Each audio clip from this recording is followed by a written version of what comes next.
Hello साथियों, स्वागत है आप सभी का आपके अपने YouTube channel CTP queen Himanshi ma'am पर। मेरा नाम है रवि और आप मेरे साथ कर रहे हैं अपनी सीटेट के लिए हिंदी पेडागोजी की क्लासेस, जिसमें चल रही हमारी प्रैक्टिस क्लासेस। इसमें कई सारी क्लास आपके लिए करवाई जा चुकी हैं जो आपके लिए काफ़ी महत्वपूर्ण साबित होंगी एग्जाम में। ये तो अब आप लोग जब एग्जाम देकर आएंगे तभी आपको पता चलेगा कितनी महत्वपूर्ण साबित हो रही हमारी क्लासें। तो आज की क्लास अपनी करते हैं शुरू। पहला क्वेश्चन है, वस्तुनिष्ठ परीक्षा की विशेषता नहीं आपको बताना है। इनमें से कौन सी विशेषता ऐसी है जो वस्तुनिष्ठ परीक्षा की नहीं है। पहला ऑप्शन है विश्वसनीयता, दूसरा है कई उत्तर होते हैं, तीसरा है वैधता और चौथा एक ही उत्तर होता है। तो बताइए इनमें से कौन सी विशेषता ऐसी है जो वस्तुनिष्ठ परीक्षा की नहीं है।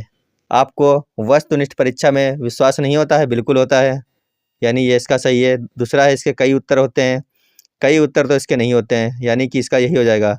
उत्तर तो एक ही सही होता है इसमें, यानी ऑप्शन नंबर 2 यहाँ पर नहीं पूछा गया है, तो इसका यही ऑप्शन हो जाएगा, ऑप्शन नंबर 2। देखते हैं आगे।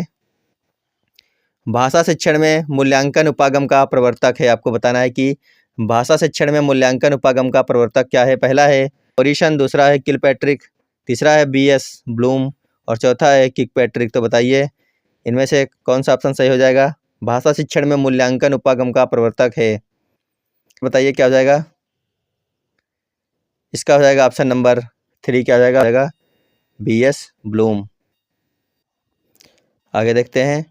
भाषा शिक्षण का मूल आधार होता है। आपको बताना है कि भाषा शिक्षण का मूल आधार क्या होता है। पहला ऑप्शन है मौखिक, दूसरा है लिखित, तीसरा है दोनों, चौथा है साहित्यिक। तो बताइए भाषा शिक्षण का मूल आधार क्या होता है।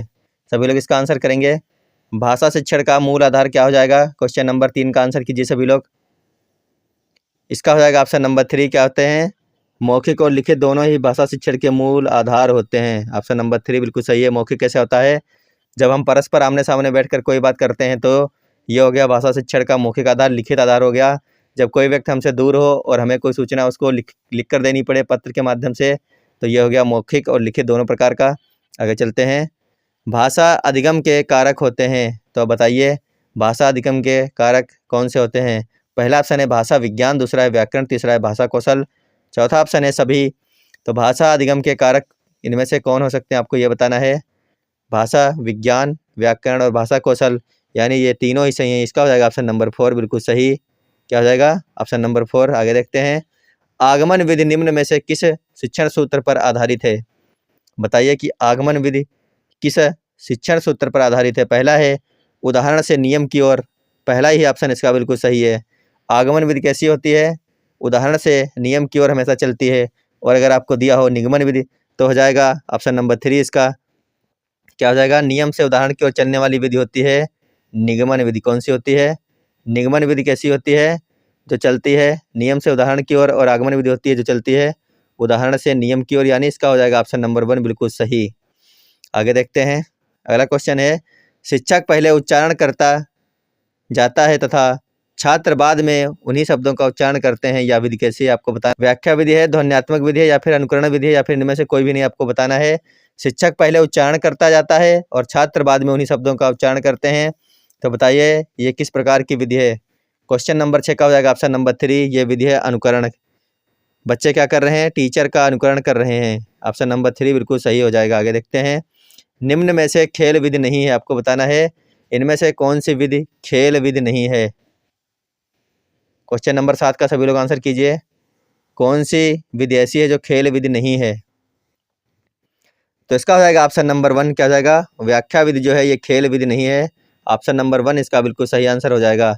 जितने साथी लोग हमारे साथ इस समय जुड़ चुके हैं सभी लोग एक बार सेशन को शेयर कर देंगे, क्योंकि सीटेट का एग्जाम बिल्कुल पास में आ चुका है और आपको ज़रूरत है इस समय बेहतरीन प्रैक्टिस की, जो आपको हम करवा रहे हैं बेहतरीन क्वेश्चनों के साथ में।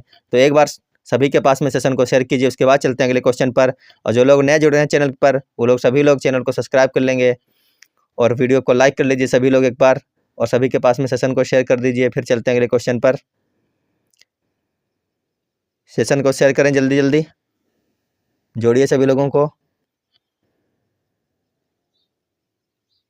चलिए चलते हैं अगले क्वेश्चन पर। अगला क्वेश्चन है क्वेश्चन नंबर 8, लेखन शिक्षण की मुख्य विधि नहीं है। आपको बताना है इनमें से कौन सी विधि लेखन शिक्षण की मुख्य विधि नहीं है।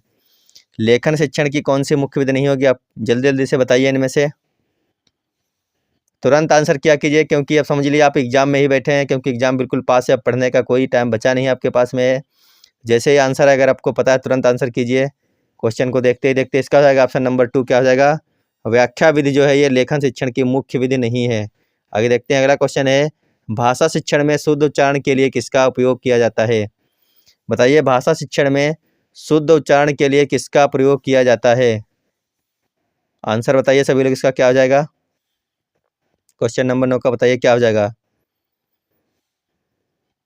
श्यामपट्ट हो जाएगा, लिंगुआ फोन हो जाएगा, ग्रामोफोन, या फिर एपिस्कोप। तो इसका जो लोग कर रहे हैं ऑप्शन नंबर 2 हो जाएगा बिल्कुल सही। किसका प्रयोग करते हैं, लिंगुआ फोन का प्रयोग किया जाता है। आगे देखते हैं, लिंगुआ फोन कैसा शैक्षिक उपकरण है, आपको बताना है। लिंगुआ फोन जो है वो कैसा शैक्षिक उपकरण है, दृश्य है, श्रव्य है, या फिर दृश्य और श्रव्य दोनों प्रकार, या फिर इनमें से कोई भी नहीं है। तो आपको बता दें कि लिंगुआ फोन जो है ये सिर्फ सुन कर के ही इसको सिर्फ सुना जा सकता है, यानी कि श्रव्य प्रकार का है। कैसा है ये, ऑप्शन नंबर इसका जो 2 है बिल्कुल सही है, श्रव्य यानी कि इसको सिर्फ सुना जा सकता है। ऑप्शन नंबर 2 इसका बिल्कुल सही। अगला क्वेश्चन देखते हैं, अगला क्वेश्चन है, सस्वर वाचन का अभ्यास कराने के लिए सबसे उपयुक्त साधन क्या है। सस्वर वाचन का अभ्यास कराने के लिए सबसे उपयुक्त साधन क्या हो जाएगा। पहला ऑप्शन है आदर्श वाचन, दूसरा है अनुकरण वाचन, तीसरा है सामूहिक वाचन, चौथा है पाठ्य पुस्तक वाचन। तो इसका सभी लोग आंसर कीजिए एक बार, सस्वर वाचन का अभ्यास कराने के लिए सबसे उपयुक्त साधन क्या है। क्वेश्चन नंबर 11 का सभी लोग आंसर करेंगे।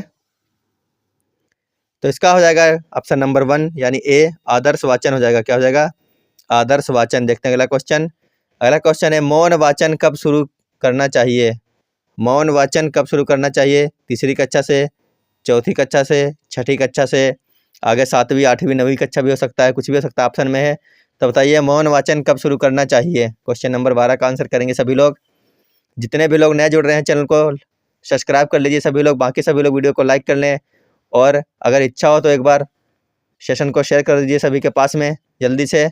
इसका हो जाएगा ऑप्शन नंबर सी, मौन वाचन शुरू किया जाता है। इसको याद रखना, ऑप्शन भी चेंज हो सकते हैं, हो सकता है 6ठी 7वीं 8वीं 9वीं दे दे लगातार, तो आप याद रखना 6ठी कक्षा से मौन वाचन शुरू किया। देखते हैं, उपचारात्मक शिक्षण का उद्देश्य क्या है, आपको बताना है।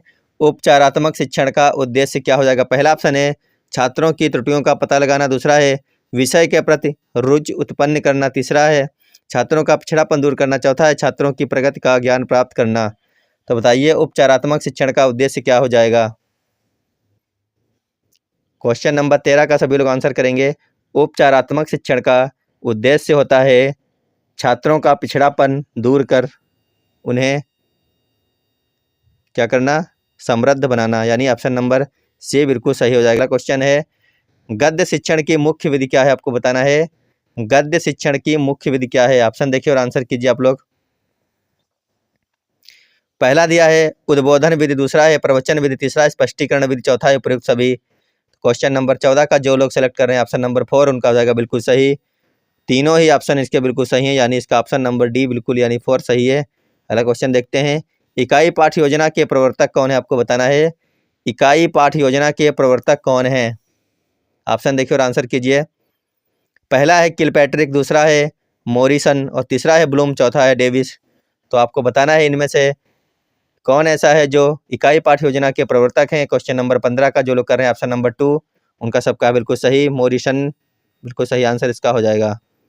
आगे देखते हैं, देखो और लिखो शिक्षणविद प्रयुक्त करते हैं निबंध रचना में, मौखिक रचना में, शुद्ध अभिव्यक्ति में, या फिर उपयुक्त सभी में। तो इसका आंसर करिए एक बार, देखो और लिखो शिक्षण विधि कहाँ पर प्रयुक्त की जाती है। ऑप्शन देखिए और आंसर कीजिए। देखो और लिखो शिक्षण विधि प्रयुक्त की जाती है निबंध रचना में, किसमें, निबंध की रचना में देखो और लिखो शिक्षण विधि प्रयुक्त की जाती है। आगे देखते हैं, एक समान शब्दों का उच्चारण सिखाने वाली विधि कौन सी है। एक समान शब्दों का उच्चारण सिखाने वाली विधि कौन सी हो जाएगी। आप लोग ऑप्शन देखिए और आंसर करना है। पहला ऑप्शन दिया है ध्वनि साम्य विधि, दूसरा है व्याकरण अनुवाद विधि, तीसरा है उच्चारण विधि, चौथा है अनुकरण विधि। तो इसका हो जाएगा ऑप्शन नंबर 1 क्या हो जाएगा, ध्वनि साम्य विधि जो है ये ऑप्शन बिल्कुल सही है, ऑप्शन नंबर 1। आगे देखते हैं, बालक को किस सोपान से पता चलता है कि उसे क्या पढ़ना है, आपको बताना है। बालक को किस सोपान से यह पता चलता है कि उसे क्या पढ़ना चाहिए। क्वेश्चन नंबर 18 का आंसर कीजिए सभी लोग। आपके लिए ये जो क्लास चल रही है हिंदी की, काफ़ी बेहतरीन क्लास है, आप लास्ट तक इसको देखते रहिए, बहुत अच्छे अच्छे क्वेश्चन आने वाले हैं आगे। इसी प्रकार से क्वेश्चन आपको देखने को मिलेंगे एग्जाम में। और बार बार सीटेट में फॉर्म डालने से अच्छा है कि एक बार मेहनत कर ली जाए और एक बार में पेपर को निकाल लिया जाए, हर बार के झंझट से हो जाएगा छुटकारा। तो लगातार बने रहिए। अगर आपने पिछली क्लासें नहीं देखी हैं तो EVS की हो, हिंदी की हो, सामाजिक विज्ञान की हो, साइंस की हो, कई सारी क्लासें, मैथ पेडागोजी की लगातार नियमित रूप से क्लास आपको मिल रही है। सभी क्लासों को देखिए और मेहनत कीजिए, हो सकता है कि काफ़ी अच्छे नंबर आपके आ जाएँ। क्वालीफाई करना अलग चीज़ है और अच्छे नंबरों के साथ में क्वालीफाई करना अलग चीज़ है। तो इसका बताइए क्या हो जाएगा, सभी लोग इसका आंसर कीजिए एक बार। तो इसका हो जाएगा ऑप्शन नंबर सी, क्या हो जाएगा, प्रस्तावना। आगे देखते हैं। निम्न में से भाषा का आधारभूत कौशल नहीं है, बताइए निम्न में से कौन सा भाषा का आधारभूत कौशल नहीं है। पहला ऑप्शन है विचार करना, दूसरा है पढ़ना, तीसरा है सुनना और चौथा है बोलना। तो कौन सा भाषा का आधारभूत कौशल नहीं है। क्वेश्चन नंबर 19 का हो जाएगा ऑप्शन नंबर 1, विचार करना जो है भाषा का आधारभूत कौशल नहीं है। अगला क्वेश्चन देखते हैं। अगला क्वेश्चन है वह कौन सा वाचन है जो गद्य में प्रयुक्त होता है परंतु पद्य में नहीं। बताइए कौन सा वाचन ऐसा है जिसको हम गद्य में प्रयुक्त कर सकते हैं लेकिन पद्य में नहीं कर सकते हैं। आदर्श वाचन, अनुकरण वाचन, मौन वाचन या फिर समवेत वाचन। तो बताइए वह कौन सा वाचन है जो गद्य में प्रयुक्त होता है परंतु पद्य में नहीं होता है। गद्य का मतलब आपको पता है और पद्य का मतलब भी पता है, क्योंकि अब आप सीटेट की तैयारी कर रहे हैं तो आपको पता होगा गद्य किसे कहते हैं, पद्य किसे कहते हैं। तो अगर आपको यह पता है तो इसका ऑप्शन भी आपने अब तक कर लिया होगा। इसका ऑप्शन हो जाएगा ऑप्शन नंबर 3, मौन वाचन जो है ये सिर्फ और सिर्फ गद्य में प्रयुक्त हो सकता है, लेकिन पद्य के लिए आपको गुनगुनाने की जरूरत पड़ेगी, यानी कि आपको बोलने की जरूरत पड़ेगी, तो मौन वाचन नहीं होगा। यानी इसका ऑप्शन नंबर 3 बिल्कुल सही है। आगे देखते हैं। जब शिक्षक द्वारा हाथ में पुस्तक लेकर वाचन कराया जाता है तो उसे क्या कहते हैं। बताइए जब कोई शिक्षक हाथ में पुस्तक लेकर के वाचन कर रहा हो तो उसको हम क्या बोलते हैं। पहला है अनुकरण वाचन, दूसरा है मौन वाचन, तीसरा है आदर्श वाचन, चौथा है समवेत वाचन। तो सभी लोग इसका आंसर करेंगे, कौन सा ऑप्शन सही हो जाएगा इसमें। क्वेश्चन नंबर 21 का बताइए सभी लोग, कौन सा ऑप्शन सही हो जाएगा। जितने लोग नए जुड़ रहे हैं चैनल पर, सभी लोग एक बार चैनल को सब्सक्राइब कर लीजिए अपनी सीटेट और यूपीटेट की बेहतरीन तैयारी के लिए। इसका हो जाएगा ऑप्शन नंबर 3, आदर्श वाचन हो जाएगा। इसका सही आंसर है आदर्श वाचन। देखते हैं अगला क्वेश्चन। वह प्रविधि जिसमें विद्यार्थी अपना अध्ययन कार्य अध्यापक की देख रेख में पूर्ण करते हैं कहलाती है। बताइए इनमें कौन सा ऑप्शन सही हो जाएगा। स्व अध्ययन, दूसरा है पर्यवेक्षित अध्ययन और तीसरा है गृह कार्य, चौथा है मौखिक कार्य। तो सभी लोग इसका आंसर कीजिए एक बार क्वेश्चन नंबर 22 का।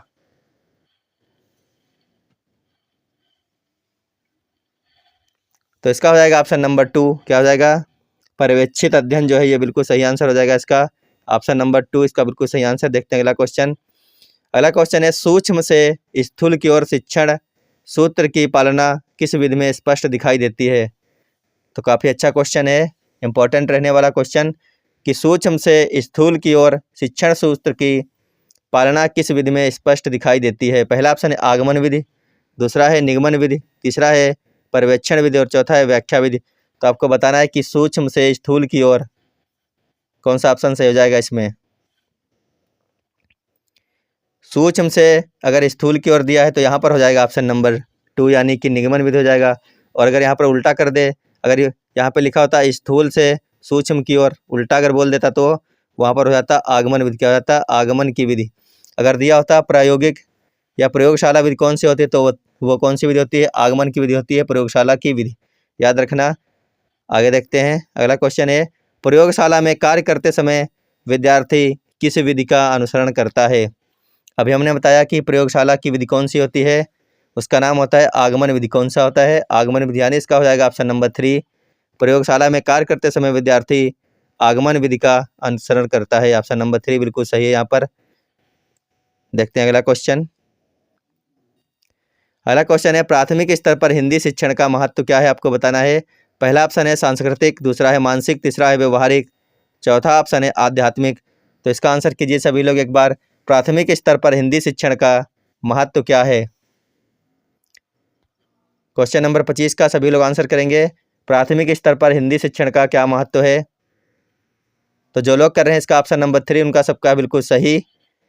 प्राथमिक स्तर पर हिंदी शिक्षण का महत्व है व्यवहारिक। कैसा है, व्यवहारिक महत्व है। आगे देखते हैं।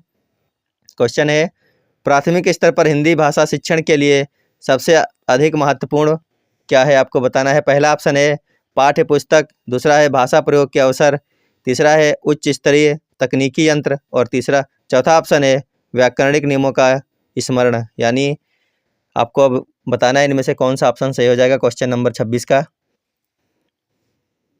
तो सभी लोग इसका आंसर कीजिए, ऑप्शन पढ़िए और आंसर कीजिए। प्राथमिक स्तर पर हिंदी भाषा शिक्षण के लिए सबसे अधिक महत्वपूर्ण जो रहने वाला है वो है ऑप्शन नंबर 2 भाषा प्रयोग के अवसर। जो है जहाँ पे अवसर लिख के आ जाए समझ लो पॉजिटिव आंसर हो जाएगा, तो वही सही अधिकतर रहता है। आगे देखते हैं। अगला क्वेश्चन है, राष्ट्रभक्त में प्रयुक्त समास कैसा है, आपको बताना है। राष्ट्रभक्त में प्रयुक्त समास कैसा है। पहला है कर्म तत्पुरुष, दूसरा है संबंध तत्पुरुष, तीसरा है करण तत्पुरुष और चौथा है संप्रदान तत्पुरुष। आपको कुछ क्वेश्चन इस प्रकार के भी देखने को मिलने वाले हैं। तो बताइए राष्ट्रभक्त में प्रयुक्त समास कौन सा हो जाएगा। राष्ट्रभक्त में हो जाएगा ऑप्शन नंबर बी। जो लोग कर रहे हैं बिल्कुल सही है, संबंध तत्पुरुष है। कैसा है, संबंध तत्पुरुष राष्ट्रभक्ति में। आगे देखते हैं। क्वेश्चन नंबर 28 है, इस पर पश्चिम का प्रभाव है वाक्य कैसा है, आपको बताना है।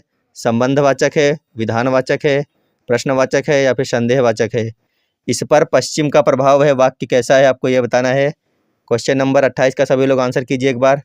इस पर पश्चिम का प्रभाव है, ये वाक्य किस प्रकार का है, तो इसका हो जाएगा ऑप्शन नंबर 2। ये वाक्य है विधानवाचक। कैसा है, ऑप्शन नंबर 2 यानी विधानवाचक। अगला क्वेश्चन है, कौन सा शब्द लिंग की दृष्टि से शेष से भिन्न है, आपको बताना है इनमें से कौन सा शब्द ऐसा है जो अन्य से लिंग की दृष्टि से भिन्न हो जाएगा। पहला ऑप्शन है मछली, दूसरा है पृथ्वी, तीसरा है पक्षी और चौथा है नदी। तो बताइए इनमें से कौन सा भिन्न है बाकी तीन से। क्वेश्चन नंबर 29 का हो जाएगा ऑप्शन नंबर क्या हो जाएगा 3। ये भिन्न है बाकी तीनों से। क्यों भिन्न है, तो आप लोग आंसर कीजिए, भिन्न क्यों है ये बाकी तीन से।